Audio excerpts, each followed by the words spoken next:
Jadi intinya bahwa coba dipikir, pilih yang mana, modal spare part 100 juta tapi jualannya 50 juta, atau modal spare part 30 juta tapi jualannya 50 juta. Nah, Assalamualaikum warahmatullahi wabarakatuh. Ketemu lagi di channel Santo X MBM. Sebelumnya terima kasih buat teman-teman yang sudah memutar video saya, kemudian like, comment, share, dan subscribe. Mudah-mudahan sehat selalu dan murah rezeki. Oke, kali ini ada pertanyaan dari teman-teman, dari salah satu teman lah istilahnya. Ada yang bertanya, Mas, saya punya tempat, saya punya modal, ya mungkin nggak seberapa besar lah, tapi saya punya modal.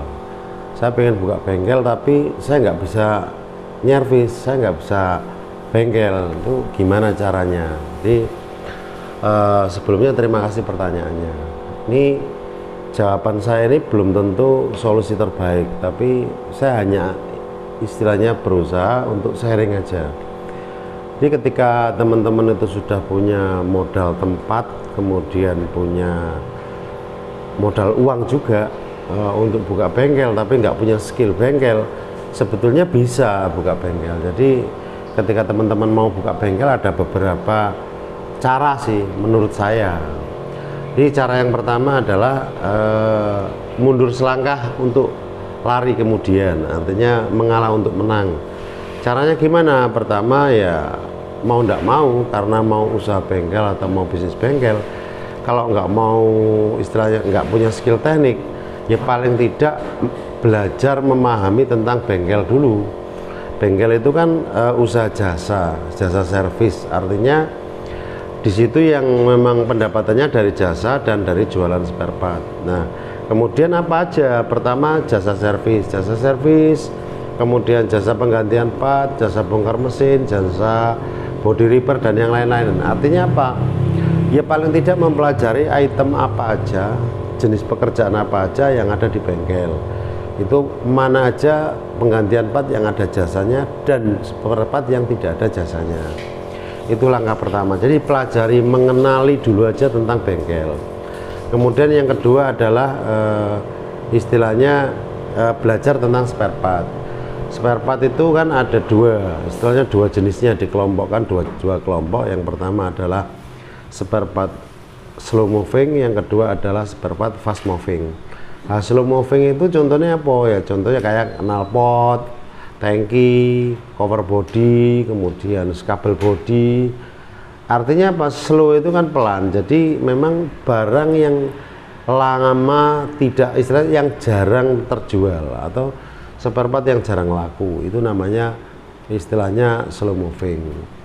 Nah, kalau untuk pemula, kalau untuk di awal ya mungkin itu enggak usah di stok dulu. Kemudian yang fast moving itu ada istilahnya aus karena pemakaian. Contohnya apa?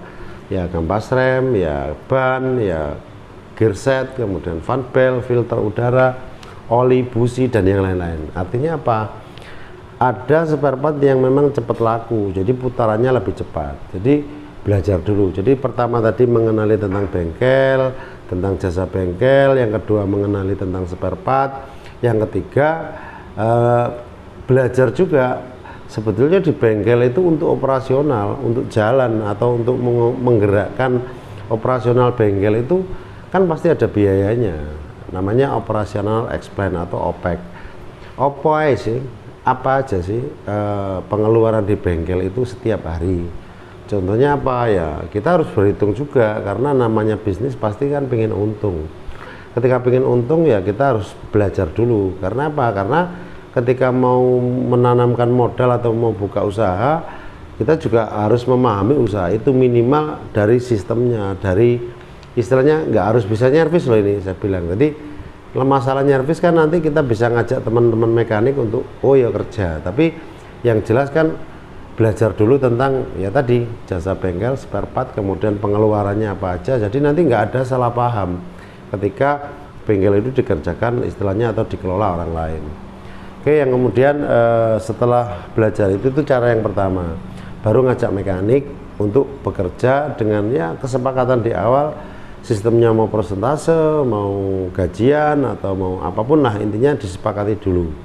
Dan usahakan ketika saya tidak bisa nyervis, saya nggak bisa teknis, maka saya mencari mekanik yang mungkin skillnya ya minimal di atas rata-rata lah, paling tidak skillnya sudah bisa kita istilahnya kita lepas. Nah, itu cara yang pertama. Cara yang kedua, ketika saya punya tempat, punya modal uang, saya nggak bisa bengkel tapi saya pengen buka bengkel, ya gampang istilahnya, ngajak aja mekanik. Kan banyak gini loh, kita itu kan masing-masing kan punya kelebihan dan kekurangan. Kelebihan mekanik itu mungkin bisa nyervis, bisa handle konsumen, bisa ngerjakan motornya, tapi punya kekurangan, mau buka usaha sendiri tapi modalnya belum ada, tempat belum ada, ya diajak join aja istilahnya, partner berbisnis, buka bengkel, kemudian mekanik yang bekerja, saya yang punya tempat, punya modal, ya sudah jalan aja. Nanti pembagiannya profit share-nya terserah istilahnya,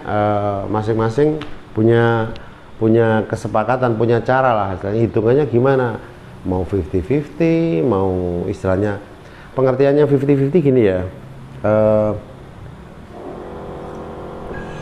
50-50 itu pengertiannya keuntungan yang dibagi. Jadi keuntungan itu kan setelah dari jasa tadi, kemudian dari keuntungan spare part, dipotong gaji, mekaniknya tadi dapat gaji, ibaratnya gajinya ya nggak usah besar-besar, istilahnya basicnya aja ya, pokoknya bottom lah, batas bawah untuk biaya hidup aja.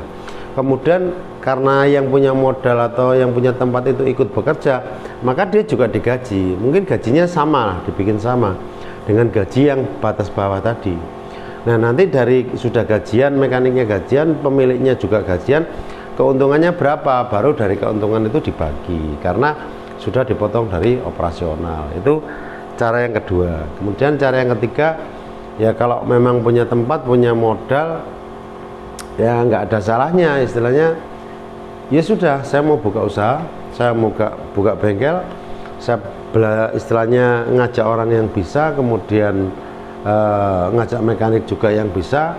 Ya memang kita pure bahwa kita investor. Kalau investor itu kan nggak ikut bekerja, yang mengerjakan orang lain, tapi itu biasanya agak berat karena kita butuh trust, butuh kepercayaan, butuh ngajak orang itu kan, ya setelah kita menyerahkan uang atau kita berinvestasi besar, otomatis yang kita ajak juga nggak boleh salah-salah. Nah, artinya memang ada temen atau mungkin ada orang yang memang bisa bertanggung jawab untuk diajak bekerja sama.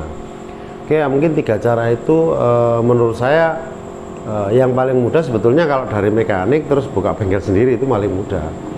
Cuman kalau memang ada tempat, ada biaya tapi nggak bisa nyervis, ya mau buka caranya mungkin cara yang pertama tadi, cara yang kedua, cara yang ketiga bisa dipakai, terserah mana yang menurut teman-teman atau menurut sampean lebih cocok atau lebih pas untuk usaha bengkel.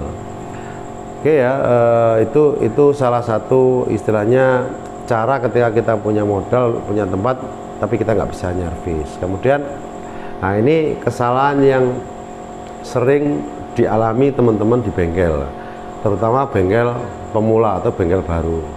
Apa itu? Pertama, biasanya kesalahannya adalah karena ini kan mindsetnya antara mekanik dengan pemilik itu kan beda biasanya, atau pebisnis itu kan beda biasanya. Pertama, mekanik itu kan yang namanya bekerja, spare part maunya kan semua ada, sehingga ketika mengerjakan atau menawarkan ke konsumen itu ya langsung ada barangnya, jadi dilengkapi semua spare partnya. Sedangkan kita ketika mau buka bengkel kan kita harus berhitung bahwa modal kita berapa, putaran berapa setiap hari, putaran tiap bulan berapa, ngatasi apa enggak putarannya. Artinya apa? Ya yang wajib kita stok adalah fast moving. Jadi disepakati aja bahwa yang di stok fast moving dulu aja, slow moving ya 1-2 lah boleh, tapi slow moving yang saya anggap slow moving itu yang masih bisa di stok itu apa? Contohnya ya kayak istilahnya kayak skok belakang itu termasuk istilahnya slow moving. Yang lain sih saya pikir enggak perlu di stok dulu lah. Kenapa ya? Karena memang bayangkan uang kita kan berhenti lama, dan itu yang sering terjadi ketika teman-teman buka bengkel baru atau pertama kali usaha bengkel.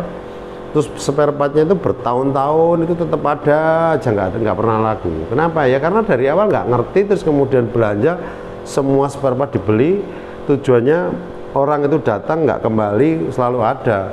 Tapi padahal itu kan uang yang berhenti, yang harusnya bisa diputar. Kalau diambilkan yang fast moving kan putarannya bisa tinggi, artinya putarannya di bengkel itu bisa lebih cepat gitu loh. Contohnya kayak gini, biasanya kalau seumpama van bel dibelikan, mungkin satu hari, setiap hari laku, atau mungkin 2 hari sekali laku, itu otomatis setelah lakukan bisa diambilin lagi, dikulakno lagi.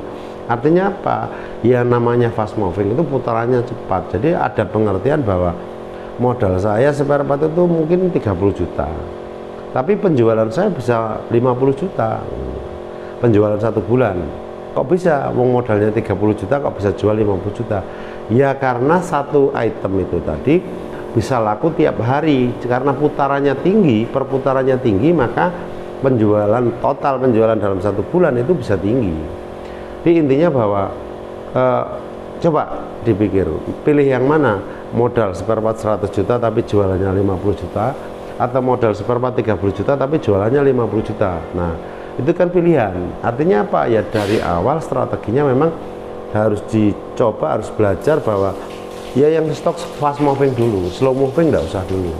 Oke ya, mungkin ini belum tentu solusi terbaik, belum tentu masukan atau sharing dari saya ini cocok buat teman-teman, tapi paling tidak saya berusaha menceritakan apa yang menurut saya itu cara yang termudah atau cara yang aman untuk teman-teman buka bengkel. Oke, terima kasih, mudah-mudahan bisa buat belajar. Selamat belajar. Wassalamualaikum warahmatullahi wabarakatuh.